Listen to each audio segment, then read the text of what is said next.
കൊടുത്തു ഒരു 1 കള്ളമാണ് സ്ലൈഡ് এসএম সাপোর্টে একদম নেই নিতে দাও তো তোমার তো লাগছে এন্টি করলে সেম হয়ে যাবে মুখস্থ করে মুখস্থ করেছি না ওইদিন মনে আছে জিপিটি না নিজে GPT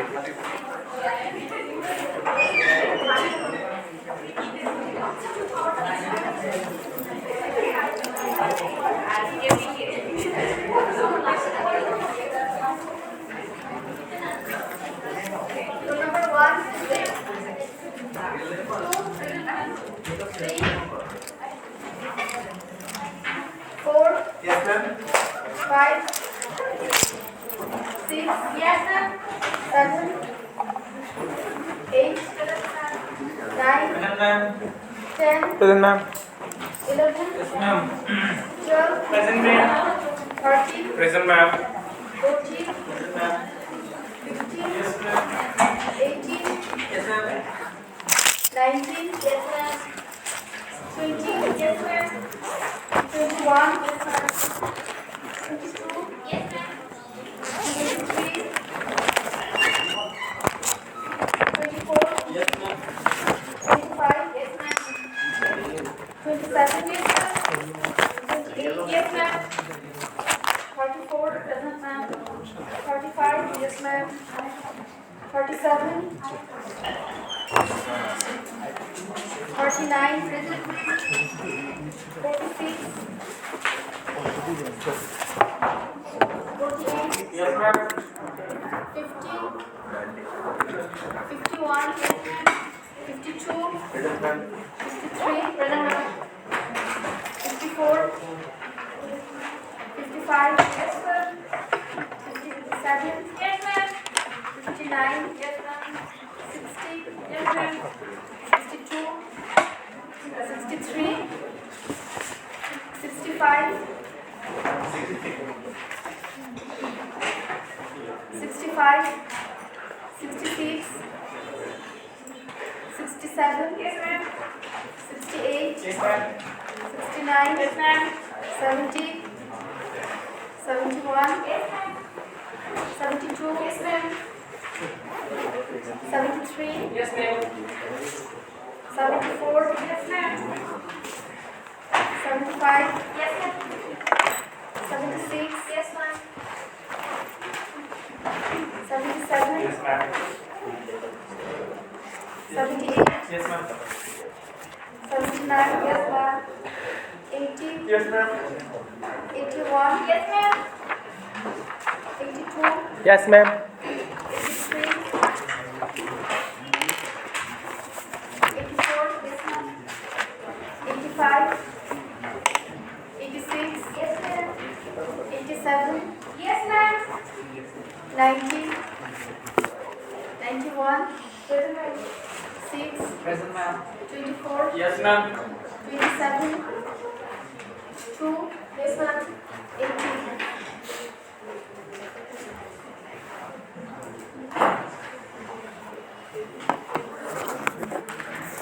Last one, design.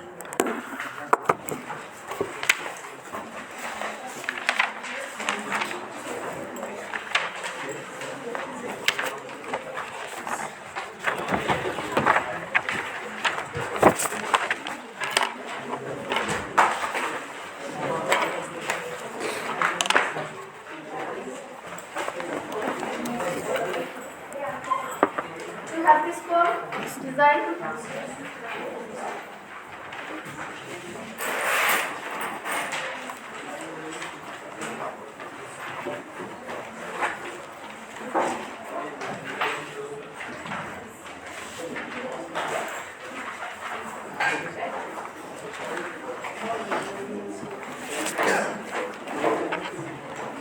It's a 14-line poem, a sonnet. And there is also a rhyme. Did you find it?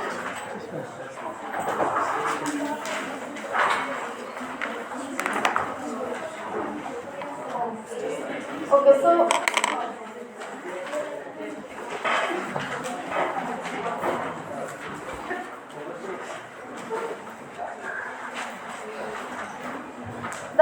starts with the speaker. I found a dimpled spider, fat and white, on a white hillock holding up a moth. Like a white piece of rigid satin cloth, assorted characters of death and blight, mixed ready to begin the morning rite. Like the ingredients of a witch's broth, a snowdrop spider, a flower like a frog, and dead wings carried like a paper kite.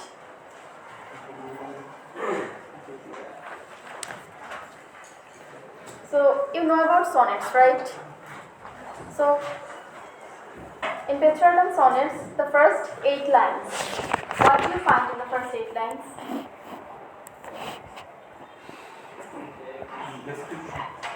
Description and build-up of the central conflict or the motive. Yes, build-up of the central conflict. Rise of horse. And the last 6 lines. The conclusion or trying to write the conclusion, the solution of the conflict. Solution and resolution. So there are differences between the first, the meaning that is conveyed in the first 8 lines and the last 6 lines. Also the approach of the poet. So here the first 8 lines, we find a description. The speaker is telling the readers that he found a dimpled spider. It's fat and white. The description of the spider, it's described as dimpled spider. It's fat and it's white. On a white hillock. So hillock is a flower. If you have the photography from Norton Anthology, you find the footnote. It's a flower. So on a white hillock, on that flower, there was this spider holding up a moth. So you can imagine this. There is this flower, hillock flower. On that flower, there was a spider, a fat white spider holding up a moth. That is the scene that the speaker saw. And like a white piece of rigid satin cloth. So that moth, it looked like a white piece of rigid satin cloth. Assorted characters of death and blight, mixed ready to begin the morning rite. Like the ingredients of a witch's broth. A snowdrop spider, a flower like a frog. The dead wings carried like a paper kite. So the words that draw our attention. White, the spider, it is white. White hillock, the flower is also white. And the moth, it looks like a white piece of satin. It's also white. Perhaps the moth is dead. Probably the spider killed the moth. And then assorted characters of death and blight. Death is already there, the word is there. Like the ingredients of the witch's broth. The mixture that the witches prepare, which is something ominous, the witches. And then dead wings, carried like a paper kite. So dead wings, the wings, dead wings. So the moth is dead. So throughout these 8 lines, we find an image of death. The image that we find, that is of death, also the color that we find here, this predominance of white. Spider is white, that moth is white because it's dead. And the flower is also white. So white is the color. Usually we associate white and black with death, right? Lifelessness.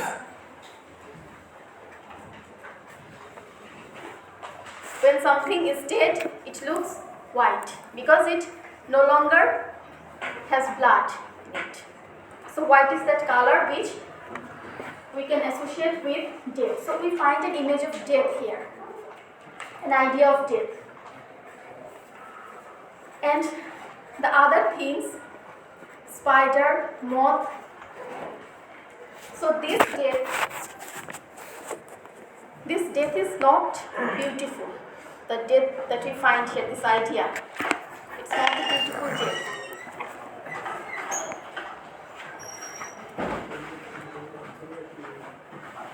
probably it talks about that horrible death, the moth, it was killed by the spider. And we do not know whether the spider is alive or not, because it's also white. The spider is also white. It is also possible that probably the spider is also dead. That's not given here. So this death of the moth, death of the spider, and the flower which is white.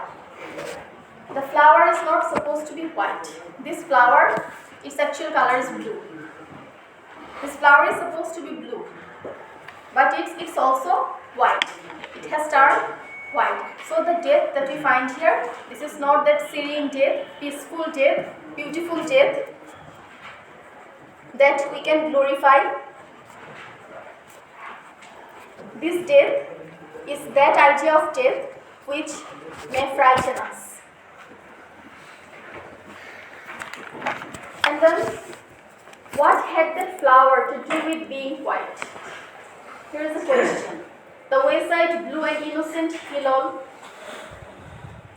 this flower, which is supposed to have this healing power, and it was supposed to be blue. What had that flower to do with being white? Why is it white? It is not supposed to be white. What brought the kinder spider to that height? So what brought that spider to that height? Then steered the white moth thither in the night. What but design of darkness to oppose? It design governed in a thing so small. So the speaker saw that scene. This dead spider could be dead, or probably the spider is alive, but it's also white. That spider on that white flower with that dead white moth. And after seeing that, he came up with a number of questions. He is looking for the answers. The first question, why is this flower white? Why not blue? So this flower, first thing is, it should have been white, and the flower has this healing power, it cures. But here, this flower is not playing that role.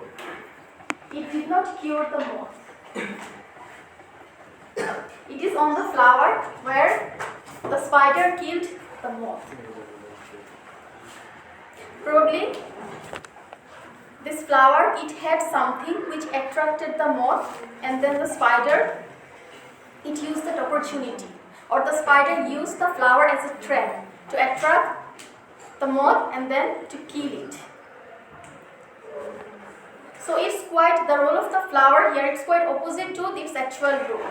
It was supposed to cure, but it did not cure.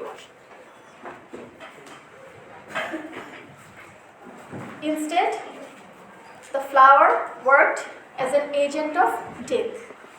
So the role is reversed here. The role is different.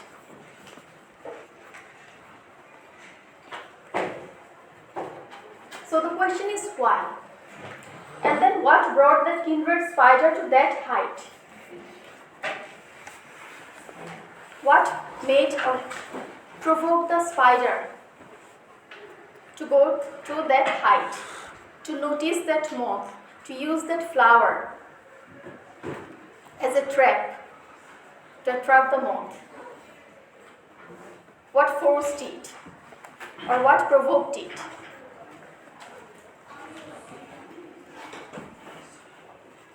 And then steered the white moth thither in the night.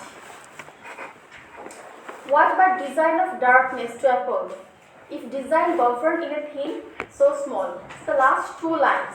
What but design of darkness to uphold? Probably all this happened because there was someone else, and everything was designed by that entity. If we talk about God, we cannot say person. There is another entity which is governing everything.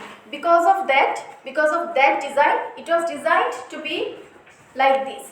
That's why the flower is white. It's not blue.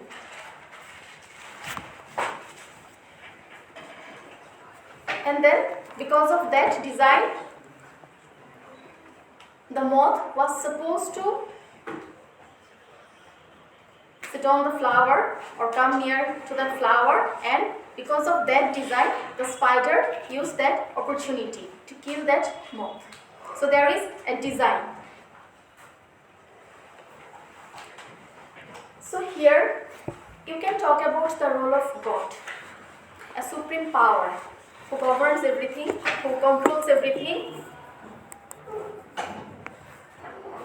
The supreme power that has created everything, the creator. The creator is the controller of everything. So usually when you talk about God or that supreme power, we talk about the divine power, the way God created the world, its inhabitants, all the species, and we present God as an entity who is always forgiving, always ready to forgive people, who is generous, who is merciful, right? A divine entity. All the good things that we attribute to God, the Creator. And here, what characteristic of the Creator do you find here?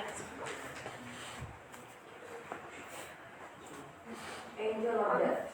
Yes? Angel of death. Angel of Yes. death. What kind of death? Unfair and appropriate type, like Unfair. doing whatever he wants, that kind of image is established. So the death can be handled as in a most unwanted or unexpected things. Like the moth didn't expect it could be dying while going to a flower, but it was killed. So Yes, you can talk about fate, right? You can talk about fate. That the moth, the flower, the spider, they were the players, but they did not play the game on their own. There was someone else. And can you say that the writer is being pessimistic about the role of God or determinism? Pessimistic, you can say pessimistic, but you can also say that the writer is, or the speaker is giving us showing us the other side of God. Like nature. Nature is the savior, the protector. Nature is also destroyer. So when you say nature, God, creator, nature, the same thing. If you are religious, if you talk about nature, that nature which saves, which creates, which nourishes everything, that is the creator. There is nothing called nature from that perspective, right? From religious point of view, because this is the creator's work. But we use the term, this idea, nature.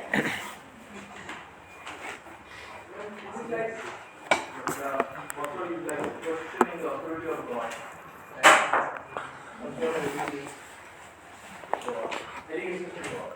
As he's asking that, what does provoke the spider to kill the moth? As he's asking the question. Questioning the authority of God. So do you think the speaker is trying to say that the God was unfair to the moth? It's not like unfair. I mean, why should he create something that harms something else? So I think the post-war situation that we see in America, the nihilistic view about everything. Okay. Yes, that is possible because the poem was published in probably 1922, after the First World War, right? So that may be possible. We do not know whether the speaker is questioning the authority of God or not, but he is raising some questions. And perhaps, just like the wheelbarrow, nobody expected a wheelbarrow to be the subject matter of a poem, to be the central idea or the topic of a poem. So here, God's power, God's work, we always present God as someone who is very powerful, and we define or we describe this power not as the dark power, right? When you say divine, we do not associate dark with divine. Divine is always heavenly.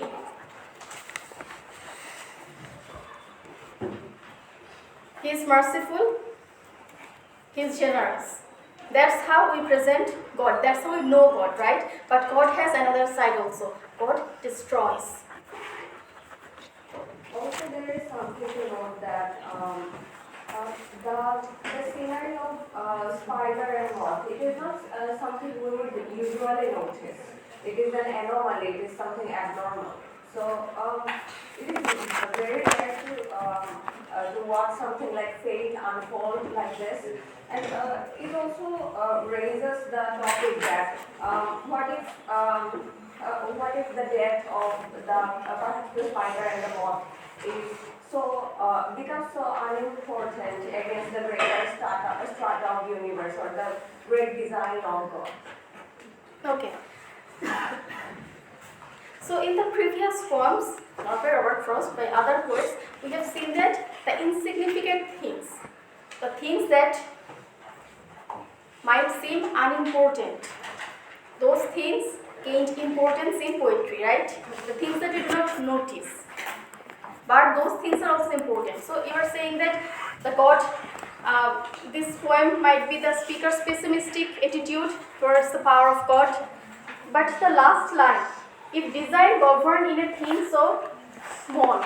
So design govern in a thing so small. God has specific designs for everything. Even such a small thing like the death of a moth by a spider. That is something that you will not notice. It just happened, right? This sort of things comes to like. It's not the death of a human being. It's not about war, but still a very little thing, trivial incident. But still there was God's design. There was also a plan. And then if you want to talk about war, you can also talk about that. The small thing, the small incident, the small lives, the lives that were lost, which seemed unimportant to the power mongers. But then how will you associate the role of God? Butterfly effect? Yes? Butterfly Effect. Yes. Okay? I mean, if we were to take that every incident happens because of the God, and God should be questioned or accountable for, so that it was easy. Can you speak louder?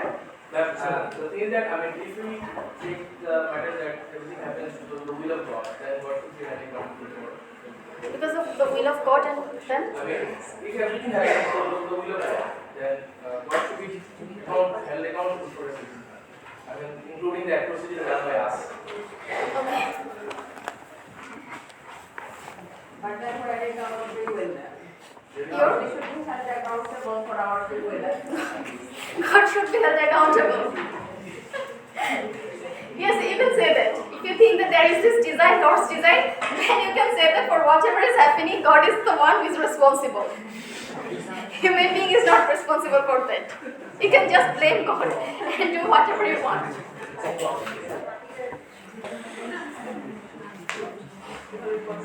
Well, it's up to you how you will describe God, how you will think about God, but there is a single image. This imagery, the imagery of this dead moth on that white hilal flower. This trivial thing made the speaker raise some great questions. The questions are not trivial. The questions are important because what about design of darkness? So we're talking about God's design, God's plan, God's power. Design of darkness. Probably it's possible that the speaker is not talking about God. Maybe he's talking about the other power which is against God. Since the death we find here, that death is a representation of a horrible death, a terrible death, an unexpected death. It's not that death that you find in which one? A benediction forbidding mourning, the way the saints died, the religious people, the spiritual people died. That death is for them a union with God, right? So that death is beautiful. That death is also spiritual. But here this death is not that death. And there is like the ingredients of a witch's broth. Like there are some witches, they are preparing that solution or that mixture, and dead wings carry it like a paper kite. So the image that we find here, that is not very pleasing. So behind everything, there might be the design of a dark power. Could be God, could be Satan, could be something else, but that is not important. The speaker is not giving us the answer. There is no resolution here, no solution here. The last line is not the answer. So it starts with if. If design, this is a question. What the design of darkness to apple? If design govern in a thing so small. It's a question, there is no answer. He saw the scene, the questions came to his mind, and the speaker just told the readers, ask the readers the questions and think about this design, and then you can come with your own answer. So it's open-ended. Could you please paraphrase the question part, the last two lines? Could you please paraphrase the last two lines? Repeat. Paraphrase the last two lines. Paraphrase. What he so said. what but design of darkness to appeal? Probably there is a design of darkness to frighten you, the viewers, the readers. If design govern in a thing so small, if you think that this design govern in a thing so small the death of a moth by a spider, it's a small thing, very trivial thing. If there is also a divine which controls that, which made the spider kill that moth, which made the flower be white instead of blue, which attracted the moth. If there is this this design in a thing so small, then probably it is a design of darkness. There is a dark power to appeal, to frighten you. That think about death, think about the unexpected death. How dark Be aware of that. How dark can divine go along with dark and divine? I don't know. That's up to you.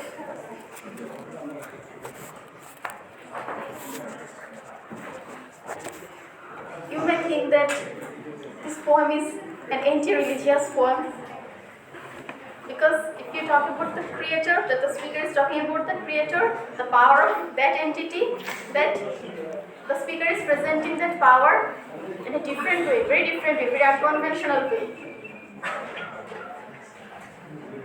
Because to us, God is always merciful. The Creator is merciful, right?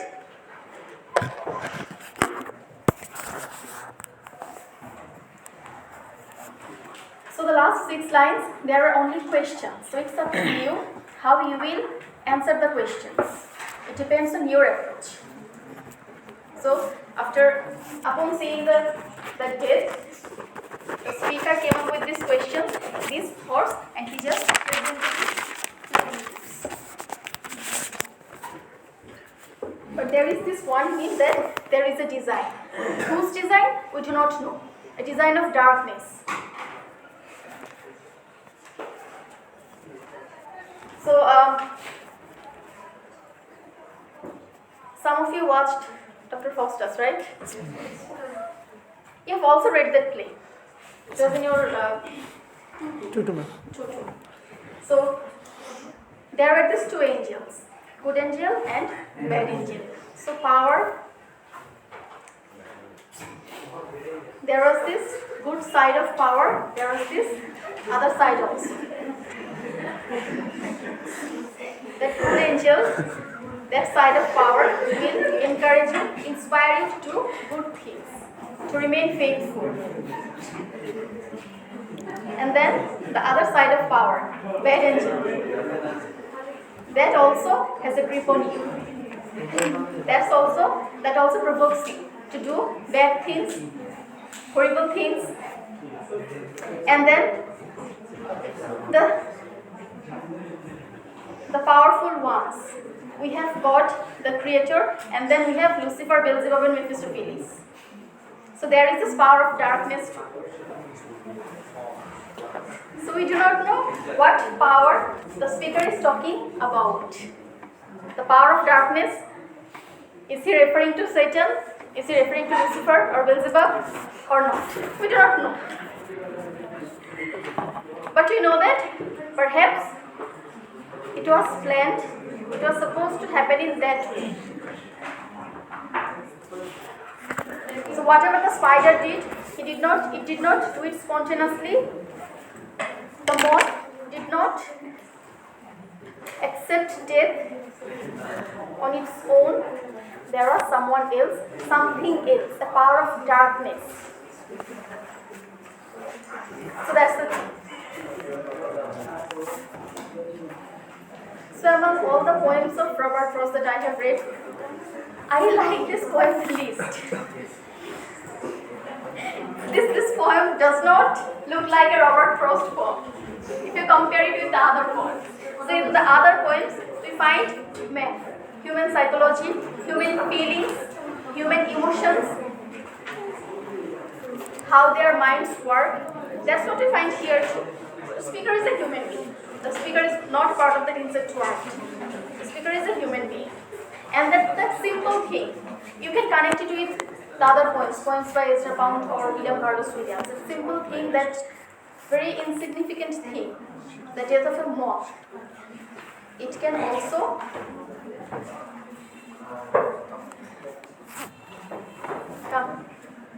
make you think about the role of God, the role of the Creator, the power of darkness, death, and the horrible aspect of death. That it's not always beautiful. So you should be afraid of that. You should fear that power too. Yes.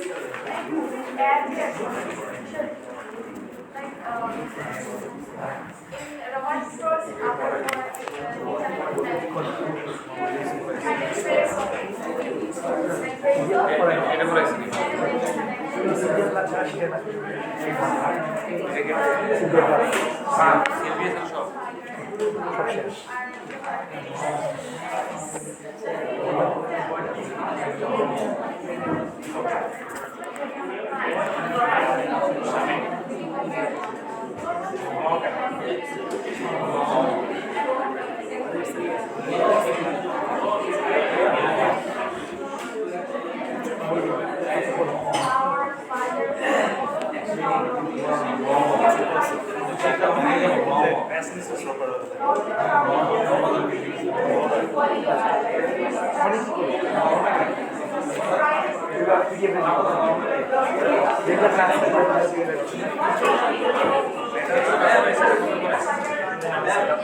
What are you discussing? You think? I didn't understand. Transformation and transition. Transformation and transition.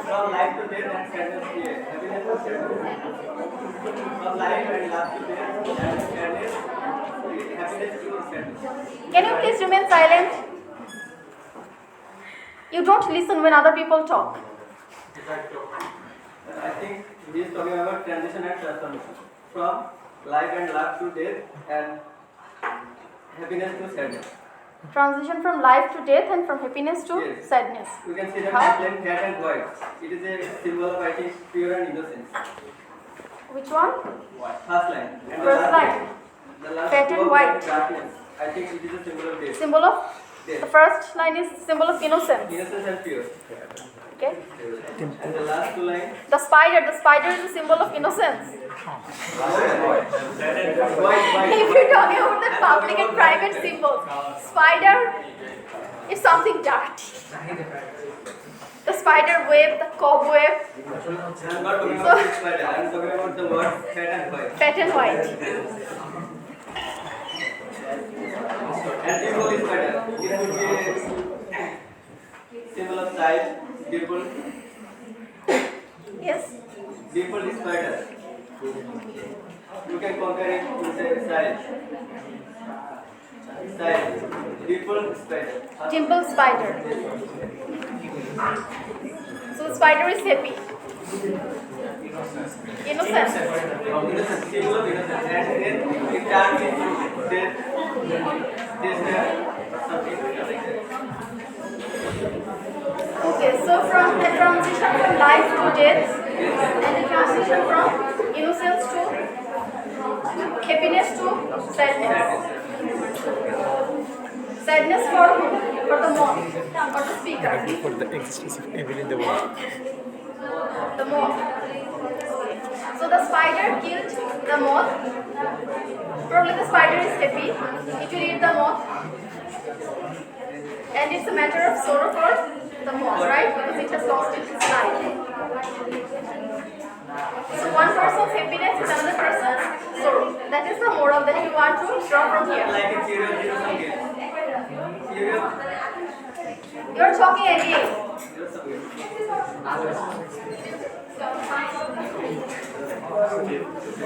It seems very important discussion is going on. Do you have a term test after this class? No, Presentation? No class. So what are you concerned with? Like a serial zero sum game. When one is wins, one wins, One means the other is defeated. other is Right? defeated. Zero sum game. Okay. That can be another interpretation. And then there is, still you can connect it with the later question. One person's happiness, another person's sorrow. So that's how That's how the world runs. world This is the rule of the world. This is the rule of the nature, right? So again there is a design. You can come back to design. There is a design. That's how life is designed. So, no matter how you try to interpret the lines, how you try to interpret the images, the symbols, everything will take you back to that design, that power. life circle. Yes? Life circle. Yes, circle of life. Cycle of life. Okay, so if we wrap up Robert Frost, so the 4 poems, Mending Wall, Birches, The Road Not Taken, and Design. So there are some similarities between the first 3 poems, right? In first 3 poems, we find an active speaker, man, and the man's feelings. In The Road Not Taken, we find human dilemma. And then in Mending Wall, we find 2 types of interpretation of the speaker and the speaker's character. And the speaker is also a representative of all human beings. We have these confusions in us. Sometimes we want to keep or maintain that wall among ourselves. Sometimes we also, part of us also wants to break that wall. It's in you. It's the dilemma that every human being faces. And there is another poem by Robert Frost, A Time to Talk. A very short poem.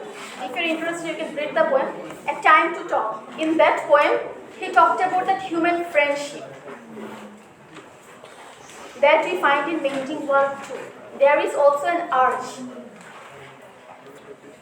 create that bonding. You have finished the zoo story, right? No, ma'am. Not yet? You just started. And do you know the climax? Do you know what happened at the end of the play?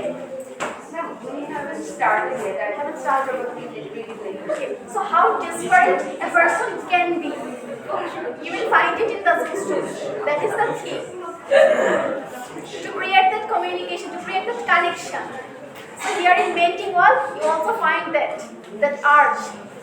That speaker is also disparate. If you think that it's the speaker himself who makes the gap on the wall, and it's he who informs the other person that he comes and fixes the wall with the speaker so that they can spend some time together. At that point, a time to talk, you will find that there is this friend and our speaker is working. He doesn't have the time to talk, but when his friend calls, he goes to that stone wall to listen what the friend has to say. So time to talk, that urge, that necessity to talk to the others. Very modern thing. The modern problem that we cannot talk to the other people. So you will find it there. And then again, if you talk about the wall, there is another poem by Robert Frost that you can read. Another short poem, Fire and Ice. A very interesting poem. Fire and ice. Fire and Ice. So in Fire and Ice, in wall, we talked about the Cold War, hatred, that sense of hate among the people. That creates the wall between the individuals. So in Fire and Ice, you will see that the speaker is saying that some say the world will end in fire, but some say the world will end in ice. So here fire and ice. Fire, it represents desire. Desire that can lead you to destruction. And then ice, it is that hate, that cold behavior. So the world can end in fire. By desire, the world can also end in ice because of hate. So again, you will find the human feelings there. You can associate that, you can connect that with Painting Wall also. That desire and ice, we find both in Painting Wall. In the characteristics or the nature of the speaker. We do not know whether the other person also thinks in the same way or not. But we know about the speaker, that he has the desire to communicate, and there is also ice in him too.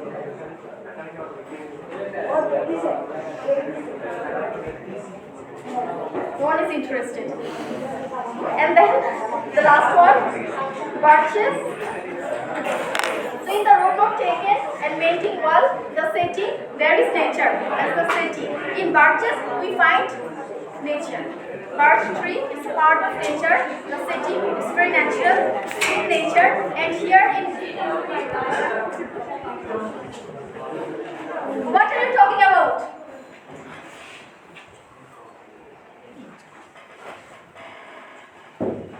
Literature classes are supposed to be very interactive. It's a discussion. It's not like only I will talk, you will just listen, you will do your work. You will listen to me, you will also contribute to the discussion. You have your own ideas. The way I am trying to interpret design, you may have a different interpretation. We two don't think in the same way. We're different individuals, right? So the interpretation I am thinking that it's right, it's the absolute one, it might be wrong for you. You may have different arguments. So if you have different arguments, a different approach, you are supposed to share it here with us. So if I have one approach to the poem, I can also learn from you. That this can be thought in that way too, which I couldn't think before. You can learn from me, I can also learn from your ideas. That's how it should be. So you don't listen, you don't read. Even reading literature is easier than the other branches of knowledge. because all the interpretations, all the explanations are available. If you just search online design, you will find a summary, you will find the symbols, the metaphors, you will find the explanation. You can go through that, will have some idea, and based on that idea you can come up with your own explanation. You can add something more to that, the existing explanations. You can do that. It's easy to read. You do not need to memorize anything here.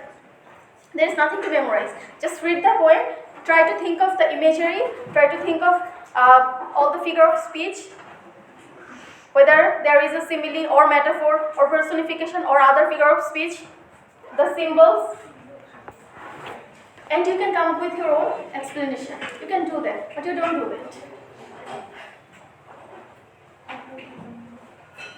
So if you are not interested, there is no way I can provoke you, I can inspire you.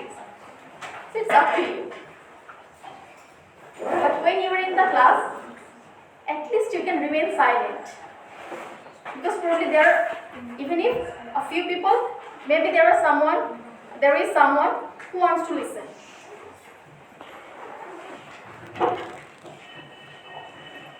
Okay, so birches, we find nature there. There are some similarities with romantic poems. We find this sense of escapism there. We also find the idea of renewal. That the poet, the speaker, he wants to come back. For the time being, he thinks that he has gone back to the childhood, to the bygone days. He was innocent, pure, and then, which is like the world of Nightingale, a very different world, but then he knows that the earth is the right place to love, so he has to come back and he has to start from the beginning. So we find this idea of renewal, and this birches, the swinging, the birch tree, it tells us about life, the ups and downs of life. So though this poem, it has romantic elements, but still it has reality in it, and this is very inspiring. Okay, so next class we will start Sylvia Plath, the last one from our syllabus.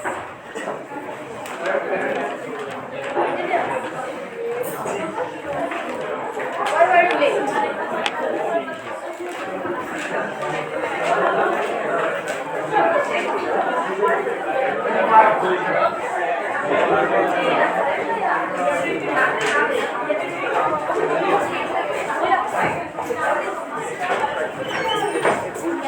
কোথা থেকে আসে ওরা?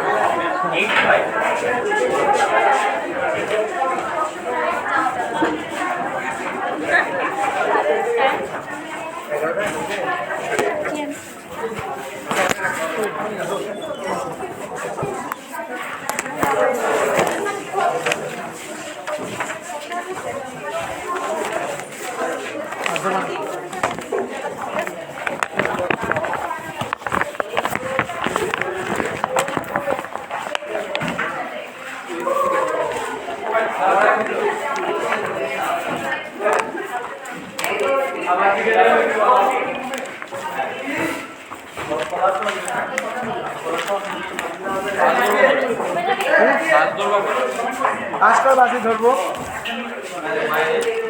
চলো শাড়ি পরে নি, এগুলা শুরু করে নি।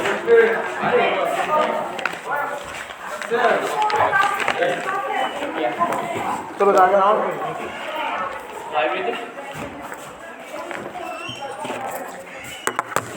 হিমাদ্রি স্যার পড়াচ্ছে, হিমাদ্রি স্যার পড়াচ্ছে। Oh, thank you, bro. He saved me.